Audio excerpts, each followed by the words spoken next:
యేసు ప్రభువు వారు చెప్పినటువంటి ఉపమానంలో ఉన్నటువంటి తోటమాలి ఎవరంటే సోమరి. యజమానుడి యొక్క దర్శనాన్ని చూడలేనటువంటి వాడు, యజమానుడి యొక్క దర్శనాన్ని చూడలేనివాడు. ఎందుకని 1వ సంవత్సరం వచ్చాడు, ఏం చూస్తున్నాడు? ద్రాక్ష తోట గురించి. దేని గురించి అడగలేదు. దేని గురించి అడిగాడు? అంజూరపు చెట్టు గురించి అడిగాడు. అప్పుడు ఈ తోటమాలికి ఏం తెలియాలా? అరే నా బాస్ వస్తున్నాడు, ఇవన్నీ అడుగుతలేదు. దేన్ని అడుగుతున్నాడు? అంజూరపు చెట్టు గురించి అడుగుతున్నాడు. కాబట్టి అంజూరపు చెట్టే ఫలించిందా లేదా అని చూస్తున్నాడు. కాబట్టి నేను ఇప్పుడే దాన్ని తవ్వి ఎరువు వేయాలా, నెక్స్ట్ వచ్చేటప్పటికి దీన్ని ఏదో రకంగా దీని కొమ్మకు పువ్వన్న పూయించాలా అనే ఆలోచన ఎప్పుడు రావాలండి వ్యక్తికి? మొదటి సంవత్సరంలోనే రావాలి కదా. 2వ సంవత్సరం వచ్చింది, అప్పుడైనా రావాలి కదా ఆలోచన.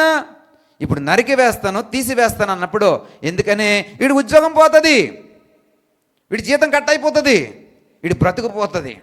ప్రియ సహోదరుడు, ఆ సహోదరు, ఎందుకని? యజమానుడి యొక్క దర్శనాన్ని ఇతడు గ్రహించలేదు కాబట్టి.